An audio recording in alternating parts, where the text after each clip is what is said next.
Good morning students. In previous video we discussed about valuation of goodwill.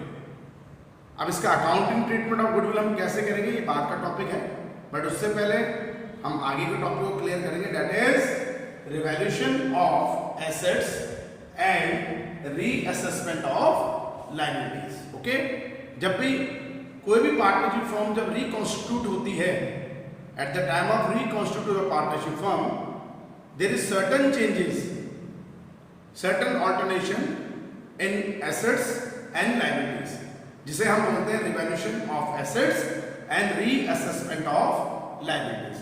अब reconstitution of partnership firm का कोई भी reason रहा हो, change in profit sharing ratio amount the existing partner रहा हो, चाहे admission of a new partner रहा हो, चाहे रिटायरमेंट और डेथ ऑफ ए पार्टनर रहा हो, लेकिन सबसे इंपॉर्टेंट जो टॉपिक हम मान रहे हैं that is after reconstitution revaluation of assets and reassessment of liabilities.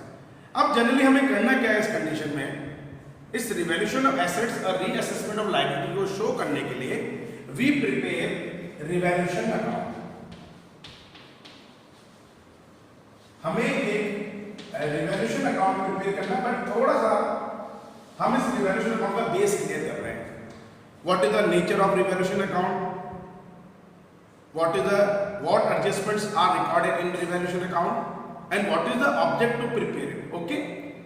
सबसे पहली condition, revaluation account is a nominal nature account.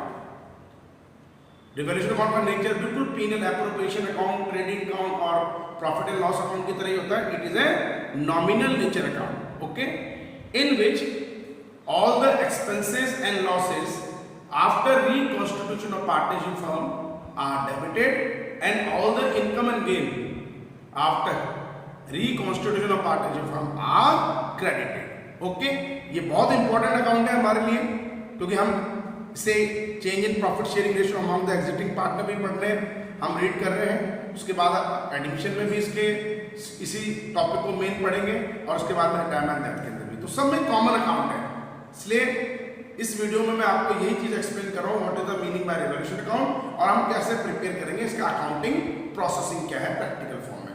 Okay, सबसे पहले revaluation account is a nominal nature account in which all the expenses and losses after reconstitution are debited and all the income and gains are after reconstitution are credited. एक basic rule वही है, all the expense losses are debit, nominal का rule जो हम follow कर रहे थे, and all income and gains are credited. Okay, finally what is the purpose to prepare it. इसको प्रिपेयर करने का हमारा पर्पस क्या था, एक सिंपल बेस कि after reconstitution of partnership firm हमें प्रॉफिट हो रहा है कि लॉस हो रहा है. कंडीशन वही है, अगर रिवैल्यूएशन अकाउंट का क्रेडिट साइड ज्यादा है डेबिट साइड से, that is a profit on revaluation. अगर debit side is more than credit side है, that is a loss on revaluation. अब हम एक नॉर्मली चीज देख के चलेंगे. At the time of change in profit sharing ratio among the exiting partners, इसे हम जो एग्जिटिंग हमारे पार्टनर्स थे उनके ओल्ड रेशियो में ही एडजस्ट करके चलेंगे. प्रॉफिट है तो क्रेडिट करेंगे रिवोल्यूशन को, रिवोल्यूशन प्रॉफिट आ रहा तो credited in their capital account, अगर रिवोल्यूशन लॉस आ रहा है तो debited in their capital account. लेकिन हम एडमिशन में जब चलेंगे तो एडमिशन में हम इसको एडजस्ट तो कर रहे हैं, लेकिन न्यू पार्टनर का इसमें कोई इन्वॉल्वमेंट नहीं होता है. जो भी प्रॉफिट या लॉस रिवोल्यूशन का निकल रहा है should be credited and debited in old ratio of existing और old partners. Okay, number 3 and final, at the time of retirement death. तीनों में कॉमन है, इसलिए मैं आपको एक बार एक्सप्लेन कर रहा हूँ फॉर्मेट बना करके. तो तीनों चैप्टर में कॉमन है और हमें एक अच्छी तरह बात है बेटा पता है, जब हमारा न्यूमेरिकल सम बनेगा तो admission of a new partner होता है, रिटायरमेंट डेथ है, हमें सबसे पहला अकाउंट जो प्रिपेयर करना है दैट इज रिवैल्यूएशन अकाउंट. अब रिटायरमेंट डेथ की अगर मैं बात करूंगा तो जो भी रिवैल्यूएशन प्रॉफिट या लॉस है इसे हम ऑल पार्टनर्स के ओल्ड रेशियो में क्रेडिट या डेबिट करके चलेंगे. All partners mean including retire partner also. जो पार्टनर रिटायरमेंट ले रहा है उसका भी इसमें इन्वॉल्वमेंट होके चलेगा. ओके, तो आज का जो हमारा टॉपिक है, मैं फॉर्मेट आपको क्लियर करने जा रहा हूँ रिवैल्यूएशन अकाउंट.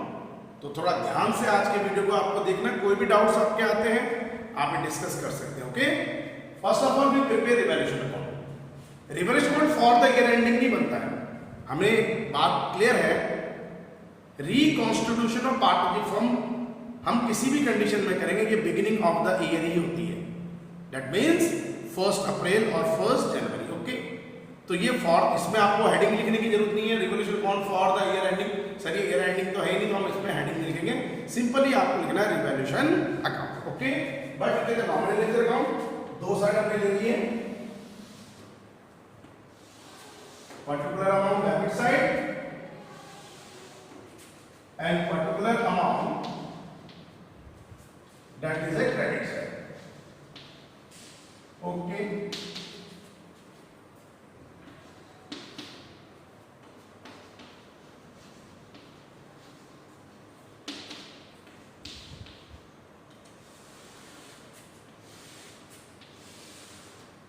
कंडीशन वही है, आफ्टर रिकॉन्स्टिट्यूशन फर्म की फाइनेंशियल पोजीशन में कोई भी पॉजिटिव इफेक्ट पड़ रहा है, दैट मींस इनकम और गेन शुड बी क्रेडिटेड।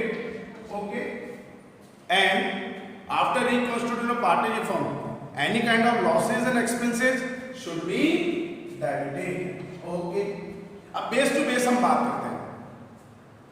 सबसे पहले एसेट्स को आपने रिवैल्यूड करा, दैट मींस आफ्टर रिकॉन्स्टिट्यूशन या तो एसेट्स इंक्रीज करेगी या डिक्रीज करेगी। अब सर एसेट्स कितनी इंक्रीज करें डिक्रीज करें, ये आपको एडिशनल इंफॉर्मेशन पे गिवन होगी।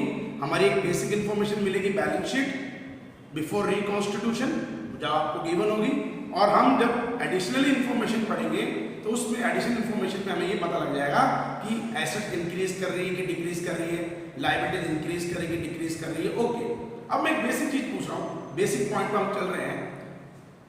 आफ्टर रिकॉन्स्टिट्यूशन कोई एसेट अगर इंक्रीज करेगी, that is profit for the firm, partnership firm के लिए ये प्रॉफिट है, शुड बी क्रेडिटेड। तो अगर कोई भी एसेट इंक्रीज करे, फर्स्ट पॉइंट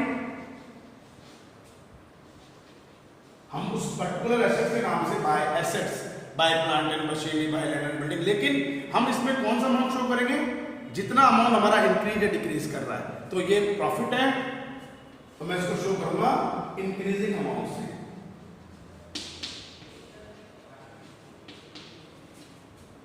फॉर एग्जांपल मान लीजिए प्लांट एंड मशीनरी हमें बिफोर रिकॉन्स्टिट्यूशन बैलेंस शीट में गिवन है 50,000 की, और आफ्टर रिकॉन्स्टिट्यूशन ये 10% एप्रिशिएट हो गई है। एप्रिशिएट इंक्रीज एक ही बात होता है, इंक्रीज कर गई, तो 50,000 का 10% कितना हो गया बेटा, 5,000 rupees. It is appreciated amount, ये हमारे लिए प्रॉफिट है। तो आफ्टर रिकॉन्स्टिट्यूशन हमारी वैल्यू बढ़ रही है एसेट्स की, 5,000 को हम क्रेडिट साइड में रिकॉर्ड कर देंगे। बट जब हम न्यू बैलेंस शीट प्रिपेयर करेंगे, new balance sheet mean after reconstitution जो आप बैलेंस शीट प्रिपेयर करेंगे, उसमें इस एसेट्स को प्रेजेंट वैल्यू पे शो करेंगे। प्रेजेंट वैल्यू मतलब 50,000 तो बुक वैल्यू थी हमारे पास में पुरानी बैलेंस शीट में, बिफोर रिकॉन्स्टिट्यूशन बैलेंस शीट में गिवन 50 प्लस 5, मतलब इंक्रीज अमाउंट करें तो प्लस करके प्रेजेंट वैल्यू मान लेना, और अगर डिक्रीज हो रही है, डेप्रिशिएट हो रही है कोई एसेट्स, तो हम उसकी प्रेजेंट वैल्यू को फाइंड आउट करने के लिए बुक वैल्यू से डेप्रिशिएटेड अमाउंट को लेस कर देंगे। ओके, तो फर्स्ट पॉइंट, एसेट इंक्रीज हुआ, अमाउंट जितना इंक्रीज करेगा should be credited in A revaluation account. इसका अपोजिट, अगर मान लीजिए कोई एसेट डिक्रीज कर गया, डेप्रिशिएट, डिक्रीज, रिड्यूस्ड एक ही बात होता है, ठीक है ना, हम उसको डेबिट साइड में, क्योंकि all the expense and losses are debit. तो टू एसेट्स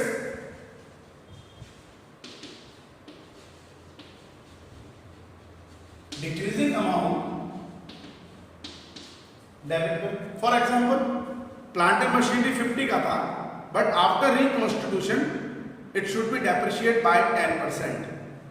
50 से 10% हमने निकाला, 5,000 रुपीज हमारा कैलकुलेट हुआ, ये हमारा एक लॉस है, तो ₹5,000 को हम शो करेंगे डेबिट साइड में, to plant and machinery 5,000।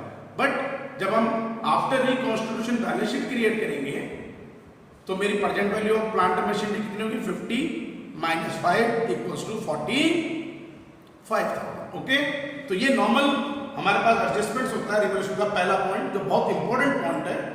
3 chapter में बुक के अकॉर्डिंग हम 2 ही चैप्टर मान रहे हैं, admission in time and death में। सबसे पहला अकाउंट हमें मेन सम में रिवैल्यूएशन अकाउंट ही प्रिपेयर करना है। तो एसेट इंक्रीज करें तो क्रेडिट साइड में, जितने अमाउंट से इंक्रीज करें, एसेट डिक्रीज करें तो डेबिट साइड में। ओके, अब लायबिलिटीज में हम उल्टा रूल फॉलो करते हैं, क्योंकि लायबिलिटीज हमारी रिस्पॉन्सिबिलिटीज होती है। अगर लायबिलिटीज इंक्रीज करेगी तो ये हमारे लिए लॉस है। फॉर एग्जाम्पल कैसे, जैसे मान लीजिए सबसे सिंपल एग्जाम्पल मैं लेता हूं क्रेडिटर्स। क्रेडिटर्स आपको बिफोर रिकॉन्स्टिट्यूशन बैलेंस शीट में लायबिलिटी साइड में गिवन है 40,000। अब आफ्टर रिकॉन्स्टिट्यूशन वो बोलता है कि क्रेडिटर्स को हमको 5,000 रुपीज मोर पेमेंट करने हैं, rupees 5,000 more payment to the creditors. अब एक नॉर्मल बात है, पहले 40 थे, अब आपको 5,000 रुपये ज्यादा अगर पेमेंट करना 5,000 रुपीज, तो ये हमारे लिए प्रॉफिट नहीं है, हमारी लायबिलिटीज बढ़ गई है, इट इज अ लॉस। तो जितने अमाउंट से मेरी लायबिलिटी इंक्रीज करेगी, all the expense and losses are debit, हम इसको डायरेक्ट साइड में रिकॉर्ड कर लेंगे टू जो भी पर्टिकुलर नेम है हमारा liabilities increasing amount. Okay, but अगर लायबिलिटी डिक्रीज कर गई, फॉर एग्जांपल मैं क्रेडिटर्स को लेके चलूं, क्रेडिटर्स 50,000 से, अब आपको बोल दिया बैलेंस शीट में बिफोर रिकॉन्स्टिट्यूशन बैलेंस शीट में 50,000 गिवन है, बट आफ्टर रिकॉन्स्टिट्यूशन वो आपको बोल रहा है कि हमारे जो क्रेडिटर्स हैं 5,000 के क्रेडिटर्स ऐसे हैं is not likely to be claimed on a partnership firm. 5,000 के हमारे क्रेडिटर्स ऐसे जो हम पे क्लेम ही नहीं करेंगे, हमको पेमेंट चाहिए। तो 50 से मैं 5 है तो मेरा फ्यूचर में मुझे क्रेडिटर्स कितने पेमेंट करने हैं 45। दैट मींस 5,000 हमारे जो क्रेडिटर डिक्रीज कर रहे हैं ये आफ्टर रिकॉन्स्टिट्यूशन अपना प्रॉफिट है। हम इसको कौन साइड में शो करेंगे, क्रेडिट साइड में, बाय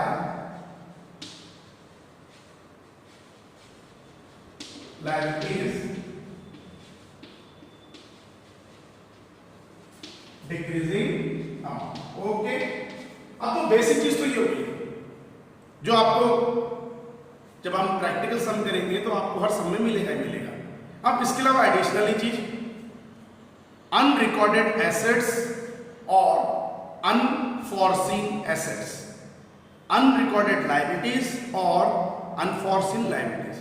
अनरिकॉर्डेड एसेट्स का मतलब क्या हो गया, नॉर्मल पॉइंट है, ज्यादा डीप में आपको जाने की जरूरत नहीं है। ऐसी एसेट्स जो बिफोर रिकॉन्स्टिट्यूशन बैलेंस शीट में आपको गिवन नहीं है एसेट साइड में, लेकिन अब एक कंडीशन हो गई after reconstitution should be recorded. अब आपको उसको बुक्स में लेके आना है।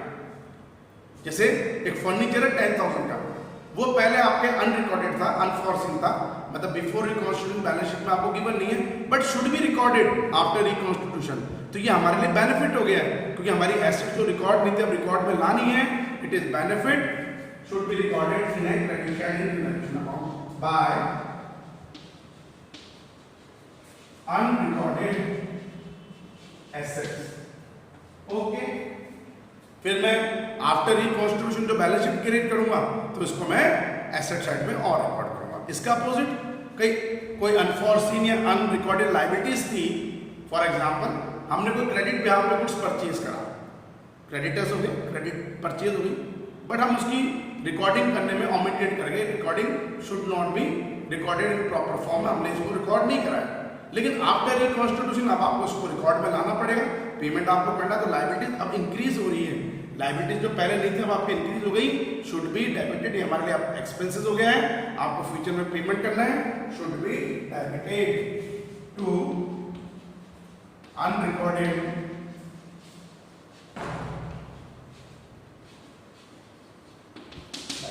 ओके। ठीक है, नेक्स्ट पॉइंट बहुत नॉर्मल वे में हम चल रहे हैं, बहुत इजी पॉइंट होते हैं।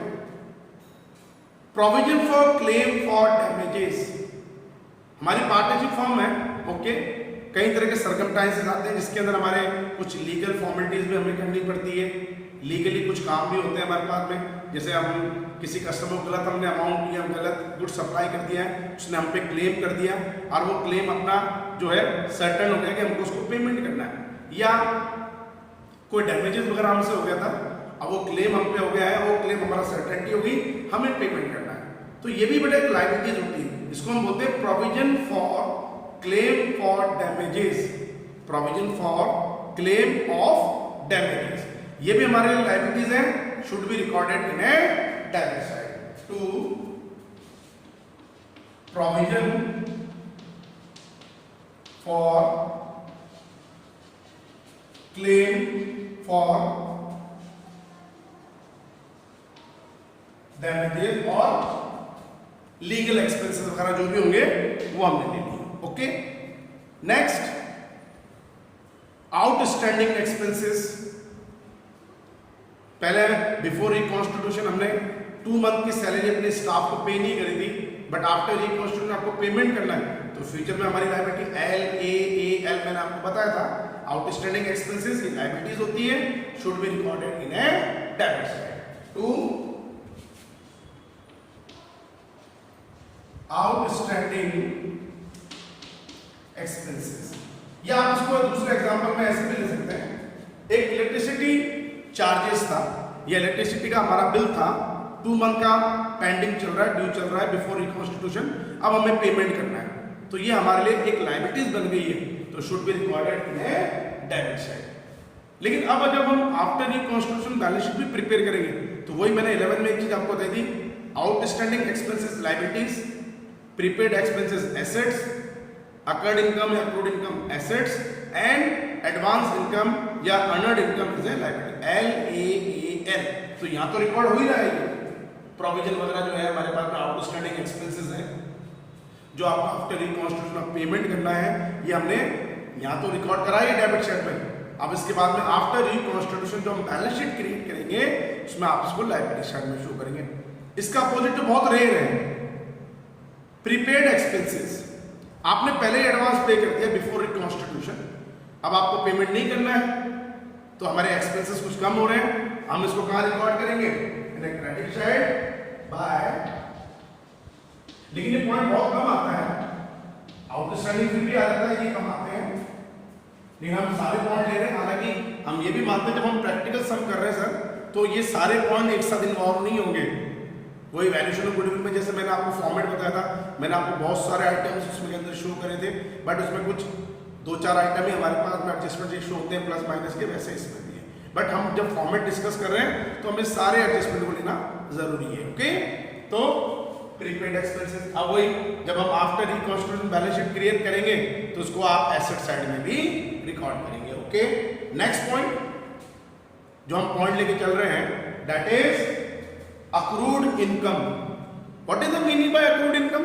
Such income which are related to the current year but still receivable at the end of the current year. आपको इनकम मिलनी थी, नहीं मिली है, लेकिन ये बिफोर रिकॉन्स्टिट्यूशन आपको नहीं मिली, बट आफ्टर रिकॉन्स्टिट्यूशन ये जो अक्रूड इनकम थी हमारी, अब हमको अर्न हो रही है, हमको मिलेगी, तो ये हमारे लिए बेनिफिट है, should B credited by accrued income and then LAA। आप इसको आफ्टर रिकॉन्स्टिट्यूशन जो बैलेंस शीट बनाएंगे उसके एसेट साइड में भी रिकॉर्ड करेंगे।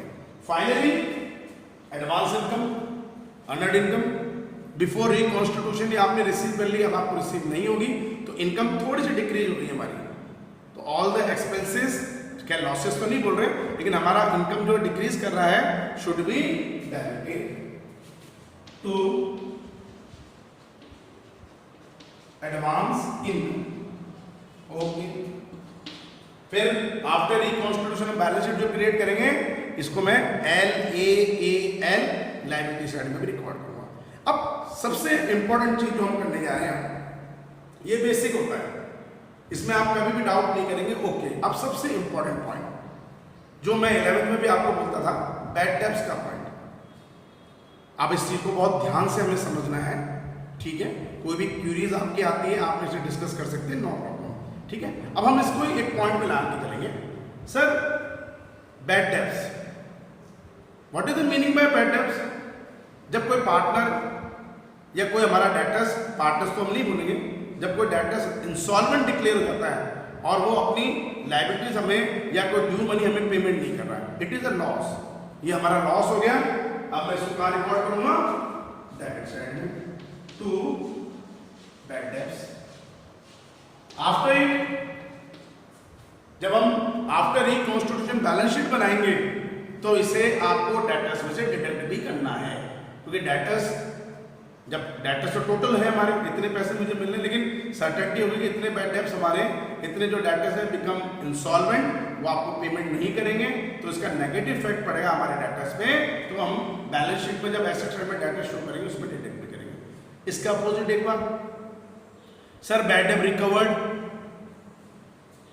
हो सकता है बिफोर रिकॉन्स्टिट्यूशन 2 साल पहले कोई बैड डेब्ट हमारा हुआ होगा, ठीक है, इंस्टॉलमेंट होने की वजह से, लेकिन उसने आपको प्रॉमिस करा कि सर जब भी आगे फ्यूचर में मेरी फाइनेंशियली कंडीशन अच्छी होगी आई विल पे, मैं आपको पेमेंट कर दूंगा। अब आफ्टर रिकॉन्स्टिट्यूशन ये आ जाए कि भाई ठीक है 2 साल पहले का हमारा कोई बैड डेब्ट चल रहा था, नाउ रिकवर्ड, अब हमें रिकवर्ड हो सकता है, हमारे लिए बेनिफिट है, should be credited by bad debts recovered. Okay, show कर लिया हमने, ठीक है। नेक्स्ट पॉइंट, सबसे इंपॉर्टेंट पॉइंट जो 11th में मैं हमेशा आपको बोलता था बेटा, provision for bad and doubtful डेब्ट, provision for bad and doubtful डेब्ट। सर्टेनिटी है लेकिन फिक्स नहीं है। हमें पता है हमारे मार्केट में जब डेटर्स चल रहे हैं तो हमें पता होगा कि क्रेडिट सेल्स के ब्याह पे सर्टेनिटी है कि हाँ कुछ ना कुछ तो बैड डेब्ट्स होगा, लेकिन ये हमें पता नहीं है कितना अमाउंट बैड डेब्ट्स होगा, फिक्स नहीं है। 10,000 भी हो सकते हैं, 20,000 भी हो सकते हैं, ये हमें पता नहीं है, लेकिन सर्टेनिटी जरूर है। अब हम इसके लिए 11th के मैं ज़्यादा डीप में नहीं जाऊँगा, हम एक इसके लिए अकाउंट क्रिएट करते हैं, that is provision for bad and doubtful डेब्ट, जिसको शॉर्ट फॉर्म में बोलते हैं PBDD, provision for bad and doubtful डेब्ट। लेकिन अब हमें इतना डीप में जाने की जरूरत नहीं है, हमें एक चीज माननी है, सर 2 तरह के प्रोविजन आपने हमको बताए थे 11th में, number 1 is old provision and number 2 is new provision. अब 12th के बेस पे अगर मैं करूंगा तो ओल्ड प्रोविजन आपको कहाँ गिवन होगा, एक सिंपल बेस पे। सर ओल्ड प्रोविजन हमारे पास में जो गिवन होता है वो हमें बिफोर रिकॉन्स्टिट्यूशन जो बैलेंस शीट मिलेगी, it is negative on debtors, या तो डेटर्स में से लेस करके देगा एसेट साइड में, डेट इनर कॉलम में कैलकुलेशन है, जब हम सम करेंगे क्लियर कर लोगे आप लोग, debtors less provision for bad डेब्ट, it is a old provision. या कुछ रेयर केसेस में वो डेटर्स में डिडक्ट करने की बजाय ये कंटीजेंट लायबिलिटीज की तरह ट्रीट होती है, तो आपको लायबिलिटी साइड में भी दे सकता है। बट हमने तो एक चीज मानी है, बिफोर रिकॉन्स्टिट्यूशन जो बैलेंस शीट में हमें दे रखी है that is a old provision. अब हम आएंगे एडिशनल इंफॉर्मेशन में, न्यू प्रोविजन हमको अब क्रिएट करने के लिए बोलेगा, या आपको बोल देगा एडिशनल इंफॉर्मेशन में provision is created at the rate of 10%, at the rate of 12%, okay. But अब सबसे इंपॉर्टेंट जो बात मैं बताने जा रहा हूं, क्योंकि इसके बाद हमारा रिविजन कंप्लीट हो जाएगा, मैं इसको 4 पॉइंट में डिनोट करूंगा, लेकिन चारों में से कोई एक पॉइंट ही एग्जाम में आएगा। सबसे पहला पॉइंट, हमें डेटर्स में पहले से कोई बिफोर रिकॉन्स्टिट्यूशन कोई प्रोविजन गिवन नहीं है, मतलब ओल्ड प्रोविजन गिवन नहीं है, बट आफ्टर रिकॉन्स्टिट्यूशन ये सर्टेनिटी हो गई है कि डेटर्स में हमको प्रोविजन क्रिएट करना पड़ गया एट द रेट ऑफ 10 और 12। तो ऐसी कंडीशन में वो क्रिएट नहीं बोलेगा। अब एक नॉर्मली बात है, इट इज ए लायबिलिटीज, एक कंटीजेंट लायबिलिटीज है, मुझे लग रहा है कि मेरा पैसा डूबेगा, it is a loss for me, ये लॉस हो गया तो मैं इसको शो करूंगा। नंबर 1 करेंगे to provision for bad debts, that means if new provision is created, okay. अब हम इसका अपोजिट ले लें, ठीक है, पहले से कोई प्रोविजन नहीं है, मान लीजिए पहले हमने ओल्ड प्रोविजन क्रिएट कर रखा है, ठीक है, हमको लग रहा है डेटर बिफोर रिकॉन्स्टिट्यूशन के डेटर्स को डाउटफुल है कि हमको कुछ पैसा नहीं देंगे, बट आफ्टर रिकॉन्स्टिट्यूशन वो एक लाइन आपको देगा एडिशनल इंफॉर्मेशन में, debtors are all goods so there is no necessary about provision for bad and doubtful डेब्ट। डेटर्स हमारे सारे बढ़िया हैं, दैट मीन्स जो प्रोविजन मैंने लगा रखा है वो मुझे कैंसिल करना पड़ेगा, अब ये मेरे लिए बेनिफिट हो गया है, should be recorded credit side. Number 2 करके बाय हेडिंग मैं ये लिखूंगा प्रोविजन फॉर बैड डेब्ट इफ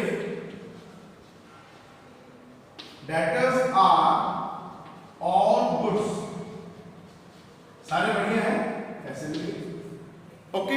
अब फाइनली दोनों को कंपेयर करना, जो हमारा 11th का टॉपिक होता था। ओल्ड प्रोविजन भी आपको गिवन है, ओके, बैलेंस शीट में बिफोर रिकॉन्स्टिट्यूशन बैलेंस शीट में आपको एसेट साइड में डेटर्स में लेस करके, और आपको एडिशनल इंफॉर्मेशन मिल रहा है न्यू प्रोविजन इज क्रिएटेड। अब तो इसमें थोड़ा सा आपको जब मैं सम कराऊंगा तो 1-2 पॉइंट आपको और थोड़ा एक्सप्लेन करके थोड़ा बिल्कुल बेसिकली आपको चलना है, थोड़ा प्रैक्टिकली चलना, किताबी बात मत सोच के चलना, नहीं तो ये पॉइंट गलत हो गया तो ये मान लीजिए आपके जो है रिवोल्यूशन अकाउंट में बहुत बड़ा इफेक्ट पड़ता है, ये रॉन्ग होता है। सॉरी। अब हम उसी चीज को लेके चले। सर ओल्ड प्रोविजन गिवन है बिफोर रिकॉन्स्टिट्यूशन बैलेंस शीट में डेटर्स में, अब न्यू प्रोविजन मुझे क्रिएट करने के लिए बोल रहा है। New provision created at the rate of 10, 12, 15। अब मैं कंपेयर करूं, ओल्ड प्रोविजन 10,000 है और न्यू प्रोविजन मेरा क्रिएट हो गया 15,000। 10 से ये बढ़ के 15 होगी तो लायबिलिटीज हमारी इंक्रीज कर गई, दैट इज ए लॉस, जो डिफरेंट अमाउंट है, दैट इज 5,000। दैट ये हमारे लॉस है, इसको आप रिवोल्यूशन में कहां शो करेंगे? डेबिट साइड में। Number 3, 2 provision for bad debts, but NP that means new provision is more than old provision, different amount हमने शो कर लिया है। ओके, शो हो गया। Number 4 and final, in case old provision ज्यादा था, न्यू प्रोविजन कम हो गया, तो हम ये मानेंगे कि ठीक है जितना हमने प्रोविजन लगा रखा उससे कम हो रहा है, वैसे प्रॉफिट तो नहीं है बट लायबिलिटीज कम तो हो ही नहीं हमारे रिगार्डिंग प्रोविजन, हम इसको क्रेडिट साइड में शो करेंगे by provision for bad debts OP minus NP। Okay, finalize हो गया। अब इसके अलावा मैं 2 पॉइंट आपको और बता रहा हूं। Provision for discount on debtors, हमने 2 प्रोविजन 11 में पढ़े थे, provision for bad and doubtful debt and provision for discount on debtors. अब provision for discount on debtors में इन चारों में से कोई पॉइंट नहीं है। मैं अभी भी कह रहा हूं जब आप प्रैक्टिकल सम करेंगे इन चारों कंडीशन में से कोई एक कंडीशन आती है, 2 डेबिट के लिए है, हमने एक्सप्लेन करी, 2 क्रेडिट के लिए, तो कोई भी जो एक कंडीशन है वो क्या है वो आगे की बात है। अब हम वही कंडीशन ले रहे हैं कि इन केस हमारे पास में अगर provision for discount on debtors भी है, it is a loss to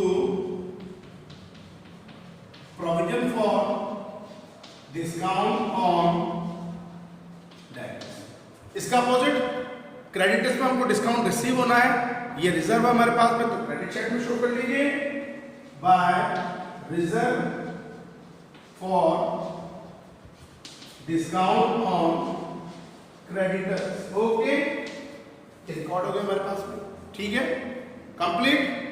अब फाइनली रिवोल्यूशन अकाउंट बनाने का ऑब्जेक्ट क्या था? प्रॉफिट एंड लॉस कैलकुलेट करना। क्रेडिट साइड अगर ज्यादा है डेबिट साइड से तो to capital account, that is a balance figure, profit credited to partners capital account. Okay, and debit side is more than credit side, it is a loss by capital account.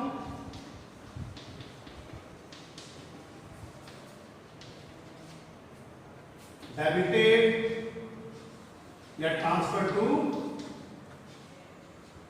Partners capital account. Okay, ये complete हो गया हमारा revaluation account, जो सबसे important topic रहेगा reconstitution of partnership firm में। तो आज की क्लास में हमने फॉर्मेट बनाया है, हालांकि इतने सारे एडजस्टमेंट एक साथ एक सब में नहीं है, बट सारे आपको एक्सप्लेन करना कंपलसरी था, मैंने बता दिया। नोट्स की कॉपी में ये पेज नंबर 10 पे आपको मैंने दे रखा है। ओके, आज की क्लास ओवर कर रहे हैं।